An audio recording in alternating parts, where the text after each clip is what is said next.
जब मेरा पति रोज ऑफिस जाता तो जाने से पहले मुझे एक लाल रंग की साड़ी देकर कहता, आज शाम को मेरे ऑफिस से आने से पहले इसे पहन लेना और अच्छे से तैयार होकर बैठ जाना। आज हमारे यहाँ पर बहुत खास मेहमान आ रहे हैं। मैं साड़ी ले लेती और शाम को तैयार होने लगती तो मेरे घर का नौकर मुझसे कहता, दीदी भगवान के वास्ते यह साड़ी मत पहनो वरना आज गजब हो जाएगा। तुम नहीं जानती हो सारी रात तुम्हारे साथ यहाँ क्या खेल खेला जाता है। आज तुम यह साड़ी मुझे दे दो। आज यह साड़ी पहनकर तुम्हारी जगह पर मैं बैठूंगा और तुम छुपकर सब कुछ देख लेना। फिर तुम्हें मेरी बात पर भरोसा हो जाएगा और तुम यह सब कुछ समझ जाओगी। लेकिन मुझे अपने नौकर की सारी बातें झूठी लगती थी क्योंकि मुझे साड़ी पहनने के बाद कुछ भी याद नहीं रहता था। लेकिन आज उसने मुझसे बहुत ज़्यादा जिद की और मेरे आगे हाथ जोड़ने लगा तो मैंने उसे अपनी साड़ी दे दी। उसने मेरी वह साड़ी पहन ली और अपने सर पर एक लंबे बालों की विग लगा ली और औरतों की तरह तैयार होकर वह कमरे में बैठ गया। रात को जब मेहमान आए तो मेरा पति एक एक करके उन्हें मेरे कमरे में ले जाता, मगर कुछ समय बाद यह देखकर मेरे पैरों तले से जमीन निकल गई जब उन मेहमानों ने मेरे नौकर के साथ। शाम के 5 बज रहे थे जब मैं सोकर उठी तो मेरे घर में हर तरफ चहल पहल मची हुई थी। मेरी माँ मेरे छोटे भाई से कह रही थी कि जल्दी मार्केट जाओ और अच्छा सा नाश्ता लेकर आना और देखना कोई चीज़ न रह जाए। जब मैंने अपनी माँ से पूछा तो मुझे पता चला कि हमारे घर पर तो रिश्ते के लिए कुछ मेहमान आ रहे हैं। फिर माँ ने मुझसे कहा कि एक अच्छा सा सूट पहनकर तैयार हो जाओ। मैं अपनी माँ को देखने लगी लेकिन मैंने उनसे कुछ नहीं कहा। मैंने एक नया जोड़ा निकालकर पहन लिया और हल्का फुल्का सा मेकअप कर लिया। थोड़ी देर बाद वो रिश्ते वाले मेहमान हमारे घर पर आ गए।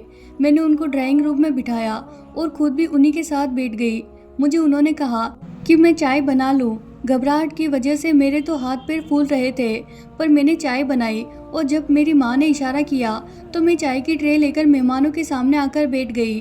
उनमें से एक औरत मुझे गौर से देख रही थी। मुझे उसी समय अंदाजा हो गया था कि मैं इन्हें पसंद आ चुकी हूँ। उनके देखने का तरीका बता रहा था और बाकी लोगों को भी मैं और मेरे परिवार वाले पसंद आ गए। अगले दिन उन्होंने हमारे घर पर फ़ोन करके बता दिया कि हमारी तरफ से हाँ है। माँ ने भगवान का शुक्रिया किया और भगवान का नाम लेकर मेरी मंगनी प्रकाश से तय कर दी और 2 महीने बाद ही मेरी शादी की तारीख तय हो गई थी। इन 2 महीनों में मैं प्रकाश से थोड़ी बहुत फ़ोन पर बात की थी। वह मुझे मेरी फ़ोटो मांगते लेकिन मैं उन्हें मना कर देती थी।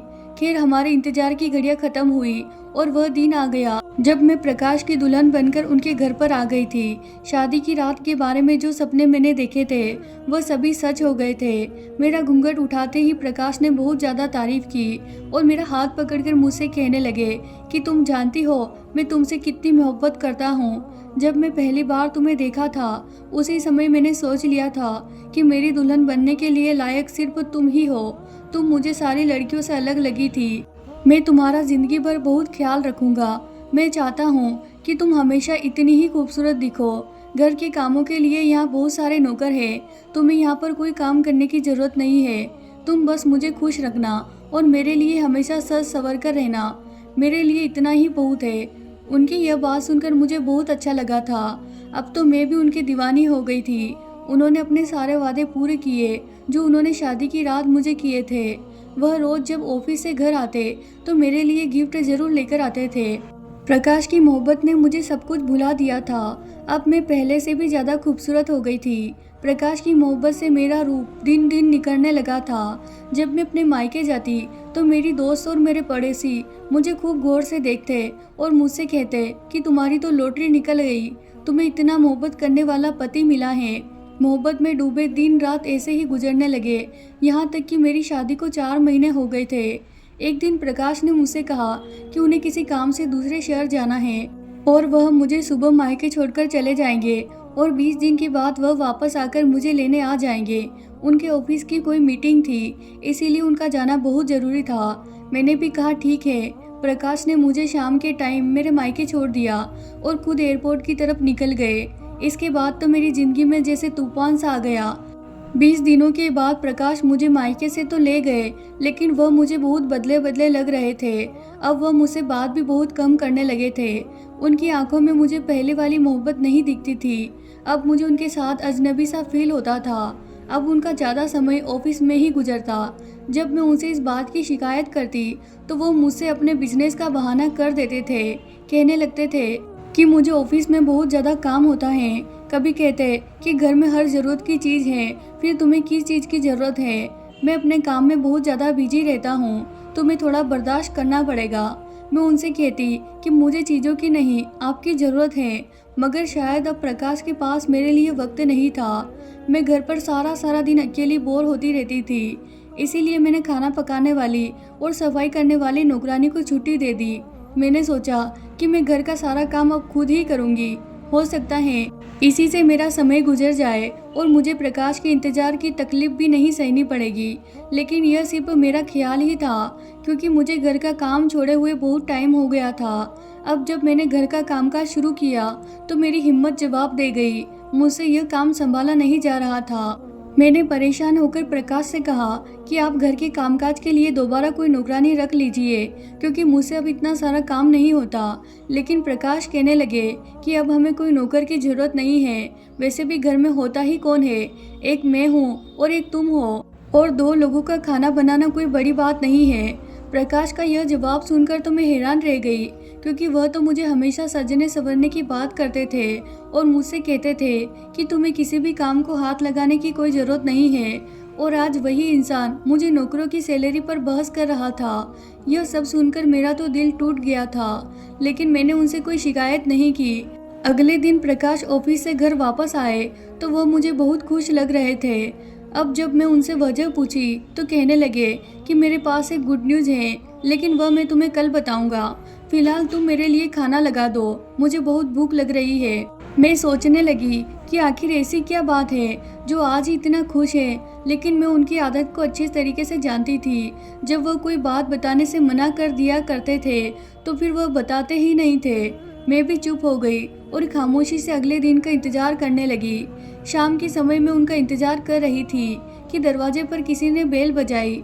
मैंने जाकर दरवाज़ा खोला तो सामने गाड़ी खड़ी थी। पहले तो मैं पहचान ही नहीं सकी, क्योंकि प्रकाश अपनी गाड़ी घर के अंदर खड़ी करते थे, लेकिन आज वह अपनी गाड़ी में ही बैठे हुए थे। उनके हाथ में बहुत सारे शॉपिंग बैग थे। जब मैंने दरवाज़ा खोला तो अंदर आने की बजाय वो शॉपिंग बैग मुझे देखकर बोले कि तुम जल्दी से नए कपड़े पहनकर तैयार हो जाओ, और इसके साथ की जो मैचिंग ज्वेलरी है वह पहनना मत भूलना। मैं तुम्हें पार्टी में लेकर जा रहा हूँ। जब तुम तैयार हो जाओगी तो हम चलेंगे, और जब तुम तैयार हो जाओ तो मुझे कॉल या मैसेज कर देना, मैं तुम्हें पिक करने के लिए आ जाऊँगा। मैंने उनसे वह बैग से लिए और अपने कमरे में आकर तैयार होने लगी। मैं खुशी खुशी प्रकाश के साथ जाने के लिए तैयार हो रही थी। मैं बहुत मेहनत से और लगन से तैयार हो रही थी। लाल रंग की साड़ी और गोल्डन कलर की ज्वेलरी में मैं इतनी खूबसूरत लग रही थी, मुझे खुद को देखकर यकीन नहीं आ रहा था कि मैं ही हूँ। बार बार मैं अपने आप को शीशे में देख रही थी। अभी मैं पूरी तरीके से तैयार नहीं हुई थी। फिर से दरवाजे पर बेल बजी। मैं समझ गई थी कि दरवाजे पर प्रकाश ही होंगे और वह मेरा इंतजार नहीं कर सके, इसीलिए मुझे पहले ही लेने आ गए। मैंने जल्दी से अपने बाल खोले और घर को लॉक करके प्रकाश के साथ गाड़ी में बैठ गई। आज प्रकाश को भी बहुत अच्छे से तैयार हुए थे। उन्होंने गाड़ी में म्यूजिक लगा दिया था। प्रकाश आज बहुत अच्छे मूड में थे और मुझसे काफ़ी हंसी मजाक भी कर रहे थे। वो मुझे समझाने लगे कि जहाँ पर हम लोग जा रहे हैं वहाँ बहुत बड़े बड़े लोग होंगे और मुझे वहाँ पर सब लोगों से हंसी खुशी मिलना है। और फिर वह कहने लगे कि अगर इंसान अपने बातों से दूसरों को इम्प्रेस करने में कामयाब हो जाता है तो वो बहुत सारे फ़ायदे उठा सकता है। उनकी बातें मेरे समझ में नहीं आ रही थी। थोड़ी देर बाद हमारी गाड़ी एक बड़े से होटल के सामने पार्क की। उन्होंने हमारी गाड़ी का दरवाज़ा ऐसे खोला जैसे मैं कोई राजकुमारी हूँ। मेरा हाथ पकड़कर वह होटल के अंदर चले गए। उनका अंदाज आज मुझे बहुत बदला बदला सा लग रहा था, क्योंकि मैंने उन्हें ऐसा शादी के बाद पहली बार ही देखा था, जो आज वह सारी दुनिया के सामने दिख रहे थे। खैर, जब हम उस होटल के अंदर गए तो एक बहुत बड़े हॉल को बहुत ही खूबसूरती से सजाया गया था। हर तरफ लाइट जल रही थी। होटल में बहुत सारे ऑफिसर और उनकी पत्नियां भी इनवाइट थी। ये एक बहुत बड़ी पार्टी थी। यहाँ आकर मुझे थोड़ा नर्वस फील हो रहा था, लेकिन थोड़ी ही देर में मुझे पता चल गया था कि मेरी खूबसूरती ने सबको अपनी तरफ खींच लिया है। वैसे तो मैं पहले भी बहुत ज़्यादा खूबसूरत थी और आज मैं ऐसे तैयार हुई थी जैसे किसी नई नवेली दुल्हन को तैयार किया जाता है। प्रकाश ने बहुत ज़्यादा प्राउड से मुझे अपने दोस्तों से मिलवाया। उसके बाद हम सब लोगों ने खाना खाया।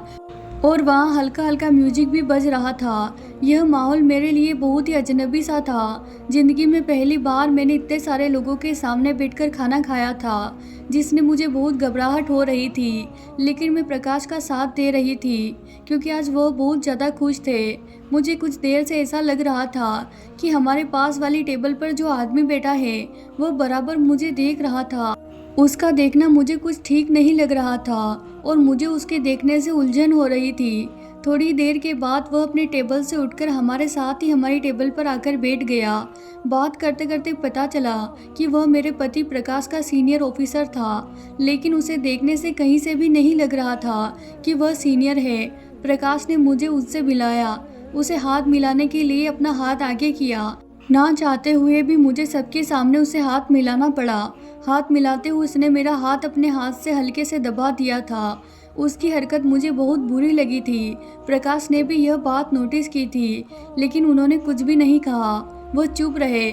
मुझे अपने पति की इस हरकत पर बहुत हैरत हो रही थी कि वह यह सब कुछ कैसे बर्दाश्त कर रहे हैं। प्रकाश ने मुझे बताया कि यह मिस्टर खन्ना है। अगर यह चाहे तो मुझे बहुत जल्दी प्रमोशन मिल सकता है। मिस्टर खन्ना की बातचीत जारी रही। वह बहुत ज़्यादा दिलचस्प बातें कर रहे थे, लेकिन वह बराबर ही मुझे देखे जा रहे थे।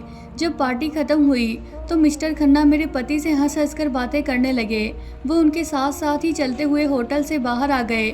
मुझे उनका हमारे साथ में चलना बिल्कुल भी अच्छा नहीं लग रहा था। खैर, अब हम पार्टी से अपने घर वापस आ गए थे।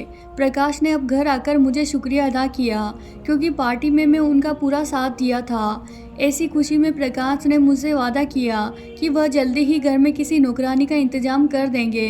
बस अब मुझे उनके साथ ऐसी ही पार्टियों में जाना होगा और उनके बड़े बड़े ऑफिसर से मेलजोल बढ़ाना होगा। अगले दिन जब मैं सोकर उठी तो 12 बज रहे थे। प्रकाश खुद ही नाश्ता करके घर से ऑफिस के लिए निकल गए थे। 1 घंटे बाद मैं फ्रेश होकर बैठी तो दरवाजे पर किसी ने बेल बजाई।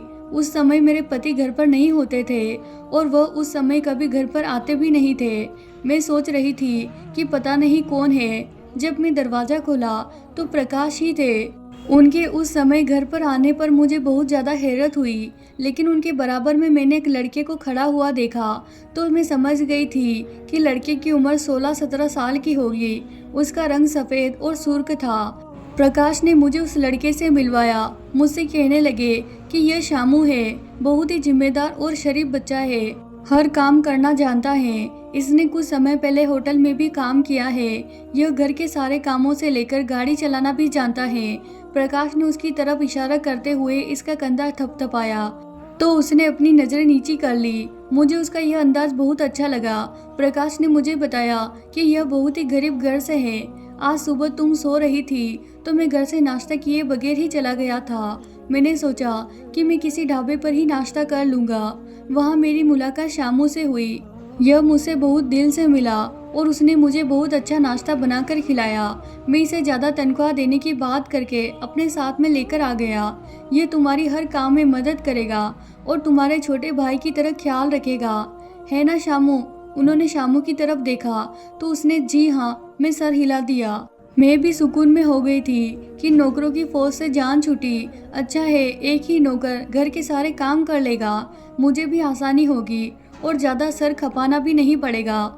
शामू ने सच में मुझे बहुत आराम पहुंचाया। वह सारे काम औरतों से भी ज़्यादा अच्छे से करता था और कोई फालतू बात भी नहीं करता था।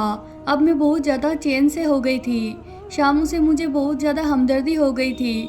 अब वह मुझे मेरे छोटे भाई की तरह ही लगता था। वह मुझे भी दीदी कहता तो मुझे एहसास होता कि इसके दिल में मेरे लिए कितनी इज्जत है। एक दिन जब मैं सुबह उठी तो शामू अपने कमरे में नहीं था। मुझे फिक्र होने लगी कि पता नहीं कहाँ चला गया। मैं बाहर जाकर देखा तो वह लॉन में बैठा हुआ रो रहा था। मैं उसके आंसू देखकर समझ गई कि ज़रूर उसकी कोई ना कोई मजबूरी होगी या उसके घर में कोई परेशानी होगी, वरना वह इस तरीके से नहीं रोता। वह तो हमेशा हंसी खुशी रहने वाला लड़का था। फिर मैं शामू के पास गई। उसने मुझे देखा तो वह अपने आंसू मुझे से छुपाने लगा। शायद वह मुझे अपनी परेशानी बताना नहीं चाहता था। मैंने उससे काफ़ी पूछने की कोशिश की, लेकिन उसने मुझे कुछ भी नहीं बताया। मैंने सोचा कि शायद इसके घर में पैसों की कोई परेशानी होगी, इसीलिए मैंने उसे कुछ पैसे दिए, लेकिन उसने वह पैसे लेने से मना कर दिए। इतने में प्रकाश का फ़ोन आ गया। वह कह रहे थे कि आज हमारे घर कुछ मेहमान आ रहे हैं, तुम शामों से खाना बनवा लेना और खुद वही लाल साड़ी पहनकर तैयार हो जाना। तुम अगर मेरे मेहमानों से बातचीत करती रहोगी तो उनका दिल लगा रहेगा। उनके दोस्तों के बारे में सुनकर तो मुझे घबराहट होने लगी। मिस्टर खन्ना को बर्दाश्त करना तो मेरे बस के बाहर की बात थी। उनकी गंदी नज़र उस दिन भी मेरे ऊपर ही टिकी हुई थी, जिसे मैंने खूब ध्यान से देखा था। हर मैं मजबूरी और प्रकाश के कहने से तैयार हो गई। तकरीबन रात के 7 बजे प्रकाश अपने मेहमानों को लेकर घर आ गए। फिर वही हुआ जिसका मुझे डर था। प्रकाश के साथ आने वाला मेहमान और कोई नहीं बल्कि मिस्टर खन्ना ही थे, जिनको देखकर ही मेरा मूड खराब हो गया था। मेरा दिल तो नहीं चाहता था कि मैं उनसे बातचीत करूं, मगर मजबूरन मुझे उनसे बात करनी पड़ी। मैं और प्रकाश मिस्टर खन्ना के पास ड्राइंग रूम में बैठे थे। मिस्टर खन्ना बहुत ही अजीब तरीके से मेरे सामने बैठे थे, मगर उन्हें कोई खबर ही नहीं थी। थोड़ी देर बाद प्रकाश के मोबाइल पर किसी का फ़ोन आया। वह फ़ोन पर बात करते हुए कमरे से बाहर चले गए। अब कमरे में मैं और मिस्टर खन्ना अकेले रह गए थे। मिस्टर खन्ना मुझसे खुलकर बात करने लगे तो मुझे उनका यह अंदाज पसंद नहीं आया। वह इतनी अजीब अजीब बातें कर रहे थे कि मेरा जवाब देने का दिल नहीं कर रहा था। 10 मिनट हो गए। जब प्रकाश कमरे में वापस नहीं आए तो मैं उठकर कमरे से बाहर जाने लगी। मुझे मिस्टर खन्ना के साथ बैठना बहुत अजीब सा लग रहा था। इससे पहले मैं उठकर खड़ी होती, मिस्टर खन्ना ने मेरा हाथ पकड़ लिया। उनकी इस हरकत पर मुझे बहुत गुस्सा आया। मेरा दिल तो कर रहा था कि मैं उन्हें एक जोरदार का थप्पड़ लगाऊं, लेकिन मैंने अपने गुस्से को ठंडा किया और आराम से उनसे कहने लगी कि मिस्टर खन्ना, आप ये क्या कर रहे हैं? आप मेरे पति के दोस्त हैं और उनके सीनियर ऑफिसर हैं, इसीलिए मैं आपकी बहुत ज़्यादा इज्जत करती हूँ। अगर आपने बदतमीजी बंद नहीं की तो मैं भी अब बदतमीजी पर ही उतर आऊँगी। उन्हें मेरी इस बात से जैसे कोई फ़र्क ही नहीं पड़ा था। वह सुकून से खड़े होकर मुझे घूर रहे थे। जब मैंने उसे अपना हाथ छुड़ाना चाहा तो वह और मेरे करीब आने लगे। गुस्से में मेरा चेहरा लाल हो गया। मैंने टेबल से फ्लावर पॉट उठाया और उनके सर पर मार दिया। उनके सर से थोड़ा खून बहने लगा तो वह चिल्ला उठे। उनकी चीख सुनकर मेरे पति कमरे में आ गए। वो खन्ना दर्द से चीख रहा था और मेरे पति को बहुत गुस्सा आ रहा था। बजाय इसके वह अपने दोस्त मिस्टर खन्ना को कुछ कहते, उन्होंने उल्टा मुझे डांटना शुरू कर दिया। कहने लगे कि तुम पागल तो नहीं हो गई हो, यह तुमने क्या कर दिया? अभी और इसी समय उनसे माफ़ी मांगो। मैंने उनसे माफ़ी नहीं मांगी और उनकी तरफ देखते हुए ज़मीन पर थूक दिया और कहने लगी कि मिस्टर खन्ना, अगर इस पूरे देश के राजा भी होते तो मैं उनसे माफ़ी नहीं मांगती। उल्टा इन्हें मुझसे माफ़ी मांगनी चाहिए, जो गंदी हरकत इन्होंने मेरे साथ की है। मेरी बात सुनकर प्रकाश ने मुझे बहुत ज़्यादा गुस्से से देखा और मुझसे कहने लगे, अगर तुमने मिस्टर खन्ना से माफ़ी नहीं मांगी तो मैं तुम्हें यहीं खड़े खड़े डिवोर्स दे दूंगा। अपने पति की बात सुनकर तो मैं हैरान रह गई। क्या कोई भी शरीफ इंसान अपने दोस्त की खातिर अपनी पत्नी को तलाक दे सकता है? मैं भी जीत पर अड़ गई, क्योंकि मिस्टर खन्ना की हरकत ही ऐसी थी कि उनसे माफ़ी मांगने का तो सवाल ही पैदा नहीं होता था। मुझे यूं खामोश खड़े देखकर प्रकाश उल्टी गिनती गिनने लगे और सोच रहे थे कि अगर वह मुझे छोड़ने की धमकी देंगे तो मैं मिस्टर खन्ना के पैर पड़ने लगूंगी और उनसे माफ़ी मांग लूँगी। लेकिन मैं भी अपनी बात से नहीं हटी और मैंने उनसे माफ़ी नहीं मांगी। उसके बाद प्रकाश ने मुझसे कहा कि तुम पेपर का इंतज़ार करना, मैं तुम्हें डिवोर्स दे दूँगा। मैं हैरत भरी नज़रों से उन्हें देखने लगी। मुझे समझ में नहीं आ रहा था कि प्रकाश तो मुझसे इतनी मोहब्बत करते थे, फिर वह मेरे साथ ऐसा क्यों कर रहे थे, वह भी अपने इस घटिया दोस्त की खातिर। मिस्टर खन्ना यह सब कुछ देखकर मुस्कुरा रहे थे। वह भी बड़बड़ाते हुए हमारे घर से चले गए। मेरे पति भी उनके पीछे पीछे गए और मेरे बर्ताव की उनसे माफ़ी मांगने लगे। थोड़ी देर बाद जब प्रकाश घर के अंदर वापस आए तो उनका मूड ऐसा था जैसे कुछ हुआ ही ना हो, लेकिन मेरी तो दुनिया ही उजड़ चुकी थी।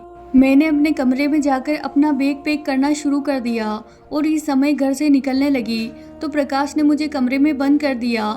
मैंने दरवाज़ा खटखटाया मगर उन्होंने नहीं खोला।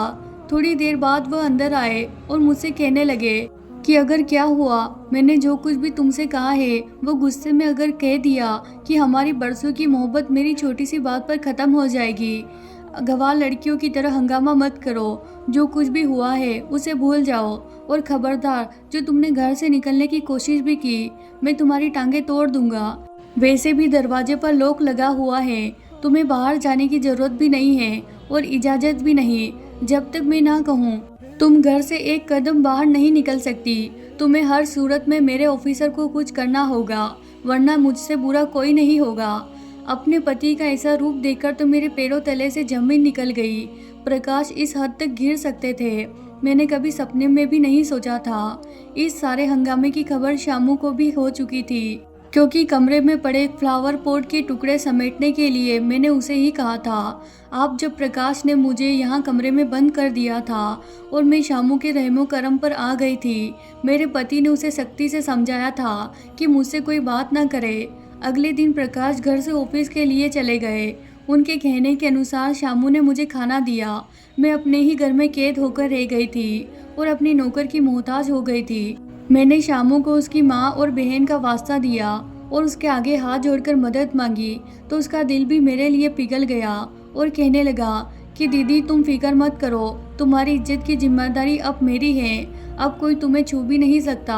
तुम्हारा पति भगवान माफ़ करे, एक ही घटिया और गिरा हुआ आदमी है। हमारे यहाँ तो ऐसा बिल्कुल भी नहीं होता, और अगर कोई अपनी पत्नी के साथ ऐसी घटिया हरकत करने की सोच भी ले तो उसकी नस्ल ख़त्म कर दी जाती है। तो शामू की बातें सुनकर मुझे अंदाज़ा हो गया था कि वह मेरी मदद ज़रूर करेगा और मुझे यहाँ अकेला छोड़कर नहीं जाएगा। थोड़ी देर के बाद शामू मेरे कमरे में वापस आया और मुझसे बोला कि दीदी, तुम्हें एक बात बताना चाहता हूँ। मैं सुबह बताना चाहता था, मगर मुझे याद नहीं रहा। वह घटिया इंसान जो मेरा मालिक और तुम्हारा पति है, किसी से फ़ोन पर बात करके कह रहा था कि कल हमारे घर पर वही साहब आएंगे और आप हर सूरत में उनसे मिलेंगे। शामू ने जब मुझे यह बात बताई तो मैं समझ गई थी कि वह मिस्टर खन्ना की ही बात कर रहा है। इसी सोच और हाल में मेरी सारी रात गुजर गई। पूरी रात मेरे रोते हुए गुजरी। मैं भगवान से प्रार्थना कर रही थी कि वह मेरी इज्जत की हिफाजत करे। अगले दिन शामू मेरे पास आया। उसकी सांस फूली हुई थी और वह काफ़ी जल्दी में लग रहा था। दरवाज़ा खोलकर मेरे कमरे में आया और मुझसे बोला, दीदी, तुम अपने खूबसूरत सा जोड़ा मुझे दे दो। मैं उसका चेहरा देखते हुए बोली कि शामू, तुम्हें मेरे कपड़ों की क्या ज़रूरत है? तो वह कहने लगा कि यह समय ज़्यादा बात करने का नहीं है, बस आप मुझे एक अपना अच्छा सा जोड़ा दे दे। मैंने उसे अपनी एक साड़ी निकाल कर दे दी। वह मेरे हाथ में साड़ी लेकर कमरे में चला गया। फिर थोड़ी देर बाद वह साड़ी पहनकर मेरे कमरे में दोबारा आया तो उसे देखकर मेरी हंसी निकल गई, क्योंकि उसने बहुत ही अजीब तरीके से साड़ी बांध रखी थी। उसकी जिद करने पर मैंने उसकी साड़ी ठीक से बांधी। अब वह पूरी तरीके से एक औरत लग रहा था। उसने अपने सर पर मेरी ही तरह लंबे बालों की विग लगा रखी थी। मैंने उसे कहा कि शामू, यह तुम क्या कर रहे हो? क्या तुम्हारा औरत बनने का इरादा है? मैं उस समय अपने सारे दुख भूल गई थी और उसे हंसी मजाक करने लगी। उसने मुझसे कहा कि दीदी, आप यहाँ से जाइए और मेरे कमरे में जाकर बैठ जाना। हमारे घर में आज उसके साथ एक और लड़का आया था जो शामू का दोस्त था। थोड़ी देर बाद मुझे अपने घर में किसी के आने की आवाज़ आई, जो कि आवाज़ मेरे कमरे की तरफ से आ रही थी। मेरा दिल बहुत ज़्यादा घबरा रहा था और फिर मेरे कमरे का दरवाज़ा अंदर से लॉक होने की आवाज़ आई। कुछ ही देर बाद ही मेरे कमरे से चीखने चिल्लाने की आवाज़ें आने लगी। घर में शोर मच गया। मैं कमरे से बाहर निकली। जब मैं अपने कमरे के पास पहुंची और मैंने दरवाज़ा खोलकर देखा तो वहां का मंजर ही कुछ अलग था। मिस्टर खन्ना के कपड़े फटे हुए थे। शामू और उसका दोस्त मिस्टर खन्ना को मार रहे थे। मिस्टर खन्ना की तो हालत ख़राब हो रही थी। मैंने शामू को उसे मारने से मना किया, लेकिन उसके ऊपर तो जैसे भूत सवार था। मिस्टर खन्ना की जब हालत ख़राब हो गई तो शामू ने उन्हें छोड़ दिया और एक तरफ बैठ गया। मैं उसका मुंह देखने लगी और दिल ही दिल में हैरानी भी हो रही थी। मेरा यहाँ रुकना अब खतरे से खाली नहीं था, इसीलिए मिस्टर खन्ना को कमरे में बंद करके और उनके मुंह में कपड़ा ठूस दिया। शाम मुझे गाड़ी में बिठाकर मेरे घर ड्रॉप करके खुद न जाने कहाँ चला गया। मैंने अपने माता पिता को सारी बात बताई तो वो उसी समय मुझे शहर से लेकर दूसरे शहर चले गए। प्रकाश की जान पहचान बहुत दूर तक थी। उसने मुझे डिवोर्स दे दी थी, मगर वह अपना बदला लेना नहीं भूला था, क्योंकि वह मेरे जरिए अपने ऑफिसर्स को खुश करके प्रमोशन लेना चाहता था। वह कभी भी मुझसे अपना बदला ले सकता था। कुछ दिनों बाद ही मेरी शादी मेरी माँ के दोस्त के बेटे से हो गई। अब मैं अपने घर में अपने पति के साथ बहुत खुश थी। मेरा छोटा सा घर था और मेरे पति एक छोटी सी नौकरी करते थे, लेकिन वह मेरा बहुत ज़्यादा इज्जत करते थे और मेरा बहुत ख्याल रखते थे। मेरे घर में खुशियाँ ही खुशियाँ थी। भगवान ने मुझे बच्चे की खुशी भी दे दी थी। यह सब होने के बाद प्रकाश के बॉस ने उसके फ्रॉड का केस करके उसकी सारी जायदाद हथिया ली थी और उसे जेल भिजवा दिया था। आगे मैं बस इतना ही कहूँगी कि भगवान दुश्मन को भी ऐसा पति ना दे जो अपनी पत्नी की इज्जत नीलाम करना चाहता है, अपनी पत्नी को सीढ़ी बनाकर आसमान की ऊंचाइयों को छूना चाहता था। तो प्यारे दोस्तों, ये थी हमारी आज की कहानी। अगर आपको कहानी पसंद आई हो तो इसे ज़रूर लाइक कीजिए। अगर आप हमारे चैनल पर नए हैं तो इसे सब्सक्राइब करना बिल्कुल ना भूलें। धन्यवाद दोस्तों।